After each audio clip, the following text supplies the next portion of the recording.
Hello guys, once again welcome to your favourite channel IPL బానిసా.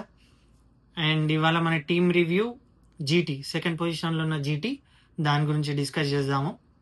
వీళ్ళు ఎక్కడ lag అవుతారు, ఎక్కడ మిస్టేక్స్ అవుతున్నాయి, వీళ్ళు నెక్స్ట్ టైం ఇంప్రూవ్ చేసుకోవాలి, నెక్స్ట్ ఎలాంటి ప్లేయర్స్ తీసుకుంటే వీళ్ళు మంచిగా ఇంకా గట్టిగా రన్నర్ అప్స్ కాకుండా విన్ అయ్యే ఛాన్స్ ఉంటుంది.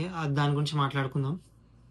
ఓకే, ఈ సీజన్లో చాలామంది అన్నారు ఏంటంటే జీటీ అసలు ప్లే ఆఫ్ దాటి వచ్చే ఛాన్సెస్ చాలా తక్కువ ఉన్నాయి. 60 60-40 60-40 అంటున్నా, 40% ఛాన్స్ ఇచ్చారు చాలా మంది ఉంది అని అన్నారు. ఎందుకంటే వీళ్ళు లాగ్ అవుతుంది స్టార్టింగ్ నుంచి కూడా కాదు, లాస్ట్ సీజన్ నుంచే వీళ్ళు ఎక్కడ లాగ్ అవుతారో చాలా టీమ్స్కి అర్థమైపోయింది.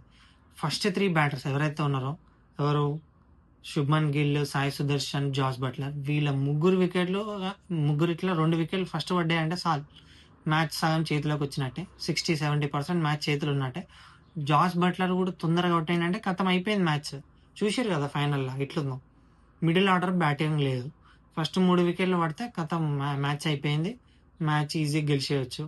వీళ్ళ బౌలింగ్కి పేరే పెట్టొద్దు. మొహమ్మద్ సిరాజ్ కానీ, రషీద్ ఖాన్, జేసన్ హోల్డర్, అర్షద్ ఖాన్ మస్తు బౌలింగ్ చేసిన ఆయన కూడా, కగిసో రబాడా, ఇంకా బెంచ్ స్ట్రెంత్ కూడా మంచిగా ఉంది.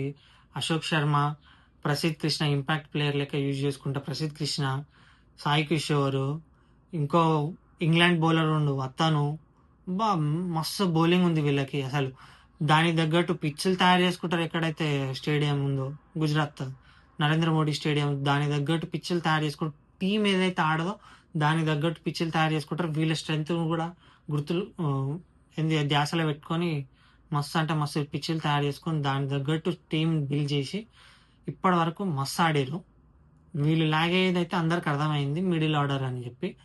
అందుకు మిడిల్ ఆర్డర్ పోవడం వల్లనే ఈ ఫైనల్ మ్యాచ్ ఓడిపోయారు. లేకుంటే ఫస్ట్ 2 బ్యాటర్లు కొట్టిన ఉంటాయి, 200-210 ఇట్లా 2 బ్యాటర్లు కలిసి ఫస్ట్ 3 బ్యాటర్స్ తొందరగా అవుట్ కాకుండా లాస్ట్ దాకా ఉండి ఉంటాయి.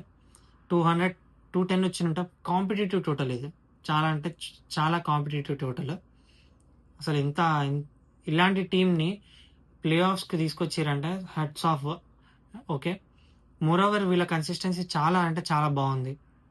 లాస్ట్ 5 సీజన్స్లో 2022 నుంచి ఇప్పటి వరకు, లాస్ట్ 5 సీజన్స్లో 2022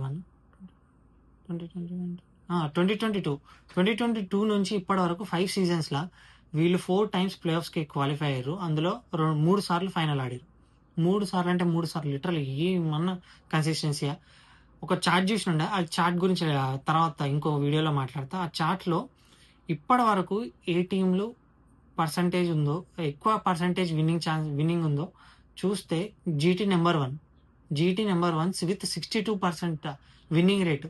అంటే ఎంత మంచిగా పర్ఫామ్ చేసిందంటే అర్థం చేసుకోరు. 2022 నుంచి అలాంటి టీము 2 సార్లు రన్నర్అప్ అయిందంటే, ఒకసారి ఈసారి మాత్రం వాళ్ళకున్న ల్యాక్ ఏదైతే వాళ్ళకున్న డిఫికల్టీ, అదే మిడిల్ ఆర్డర్లో ఉన్న ప్రాబ్లం ఉందో ఆ ప్రాబ్లమ్ని బయటికి రానియకుండా ఇప్పటి వరకు మంచిగా కాపాడుకొని దాన్ని బయటికి కనిపించకుండా ఇప్పటి వరకు నెట్టుకొచ్చారు. కానీ నెక్స్ట్ ఇయర్ అర్థమైపోతుంది చాలా మందికి, వీళ్ళు మిడిల్ ఆర్డర్ బ్యాటర్లు కావాలంటే ఆల్రౌండర్ కావాలి, మంచిగా హార్దిక్ పాండ్యా లాంటి ఆల్రౌండర్ మళ్ళీ వీళ్ళకి కావాలి. అలాంటి ఆల్రౌండర్ వచ్చినట్టే వీళ్ళ మిడిల్ ఆర్డర్ చాలా అంటే చాలా బాగుంటుంది. ఓకే, వీళ్ళు తీసుకునే ఛాన్సెస్ ఎవరెవరు అంటే, షారుఖ్ ఖాన్ వదిలేసి వేరే కొత్త బ్యాటర్లు, ఏదైతే మన ఇండియన్ T20 సర్కిల్స్ ఉన్నాయో అందులో నుంచి పిక్ చేసుకుంటారు. అలాంటి ఛాన్సెస్ ఉన్నాయి. అండ్ పర్టికులర్ ఈ ప్లేయర్నే పిక్ చేసుకుంటారంటే అయితే న్యూస్ లేదు. న్యూస్ అసలు వీళ్ళు సోర్సెస్ నుంచి చూస్తే అసలు వీళ్ళు పర్టికులర్ ఈ ప్లేయర్ని ట్రేడింగ్ చేసుకుంటారు అన్నట్టు లేదు. అట్ ద సేమ్ టైం వీళ్ళు ఈ ప్లేయర్ని టార్గెట్ చేస్తారు అన్నట్టు లేదు. చూద్దాము మినీ ఆప్షన్స్లో కానీ ఏవైనా ట్రేడింగ్స్ వచ్చినప్పుడు అప్డేట్ ఇస్తా, చూడండి. అండ్ బౌలింగ్ అయితే బాగానే ఉంది. సో మోస్ట్ బ్యాటింగ్లో కొన్ని చేంజ్, 2-3 తప్ప మిగతా సేమ్ టీం ఉండే ఛాన్సెస్ ఉన్నాయి అంతే. And thank you for watching our videos guys, thank you. And ఇట్లనే మమ్మల్ని ఎంకరేజ్ చేయండి. And please like, share, subscribe IPL బానిసా. Thank you for watching our videos. See you again.